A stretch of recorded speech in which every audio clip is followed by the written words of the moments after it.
नमस्कार, मी अश्विनी पुरी आणि तुम्ही पाहताय DS न्यूज 24 बातमी. नागपूरमधून ही मोठी बातमी समोर आली आहे. काँग्रेस पक्षाचे भंडारा गोंदिया लोकसभा मतदारसंघाचे आमदार डॉक्टर प्रशांत पडोळे यांच्या वाहनाचा सोमवारी पहाटे भीषण अपघात झाल्याची घटना घडली आहे.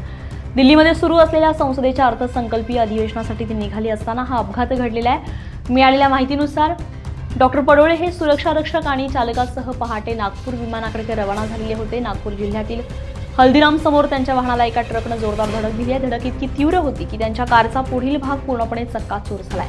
या अपघातामध्ये डॉक्टर पडोळे थोडक्यात बचावले असून त्यांना किरकोळ दुखापत झाली आहे. अपघातानंतर त्यांनी एका दुचाकीस्वाराकडून लिफ्ट घेत नागपूर गाठले. तेथे प्राथमिक उपचार घेतल्यानंतर ते नियोजित प्रवासासाठी नागपूर विमानतळावरून दिल्लीकडे रवाना झाले. दरम्यान काही महिन्यांपूर्वीही नागपूरमध्येच त्यांच्या वाहनाचा अपघात झालेला होता. त्यावेळीही ते किरकोळ जखमी झालेले होते. त्यामुळे अल्पावधीतच घडलेला हा दुसरा अपघात ठरलेला आहे. तर अपघात नेमका कशामुळे झाला याबाबत तपशील अद्याप समोर आलेला नसून पोलिसांकडून पुढील तपास सुरू आहे.